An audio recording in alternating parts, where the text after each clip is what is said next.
Spotting out your enemy quickly and smoothly is one of the most important things of Rainbow Six Siege. In order to do this efficiently, you're going to want to make sure that your graphic settings are perfect. In this video, we're going to go over the best display settings for Rainbow Six Siege in order to give you that edge in your gunfights. Let's get to it.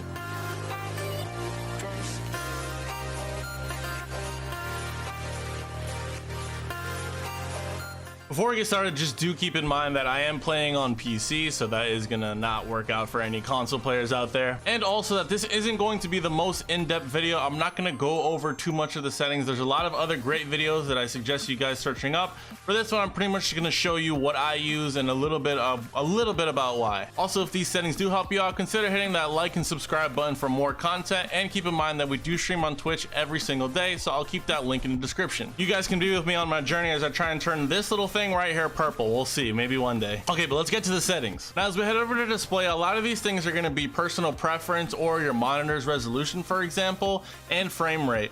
I just wanted to say, do keep in mind that my aspect ratio is in 4:3, so if my game looks a little different, that would be why. And also keep in mind that you guys should definitely have VSync and widescreen letterbox off. All right, so let's head over to graphics now. Now, as we headed over texture quality, this is going to be something that is preference, but also based on your hardware. Depending on the strength of your computer, you're going to want to customize this. I tend to leave mine around medium or high right now. Right now, I'll just set it to medium. For texture filtering, I find that 8x and 16x are almost identical, so I tend to keep it on 8x for that extra power that we might get scaling it down a bit. Now, loud quality is a pretty important one because this is detail over distance. This one you're going to want to not skimp on and set it to at least very high. Being able to see longer pixel peak angles are really going to help you guys out, and this is the setting that really does it. So we set that one on very high. Now, shading quality really is presence, as all it really does is make your game look a little bit prettier. I have decent hardware, so I can afford to set this one to medium.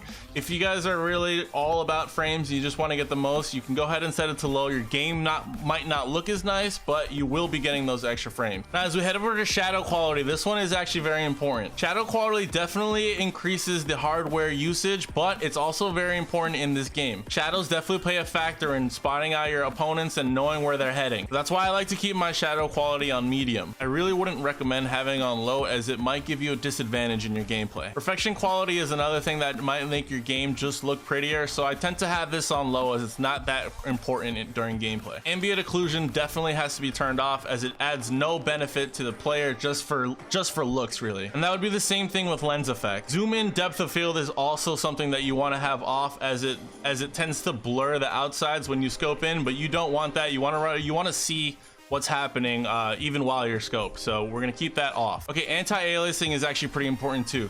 TAA is actually the best one for performance. There are definitely a lot of different types that you guys might want to try, but I find that TAA is the best one. Now, this is something that's kind of new and actually really cool. Adaptive render scaling target FPS.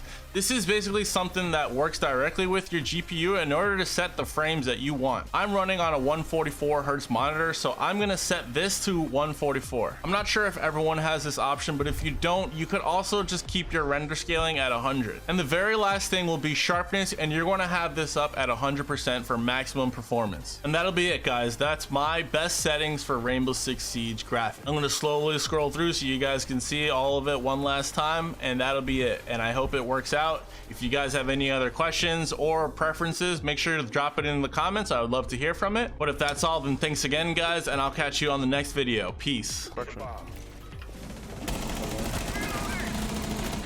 That's construction. Construction.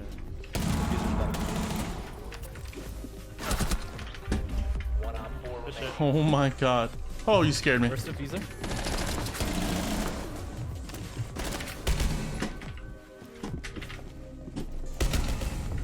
Is that an ace? He's got it.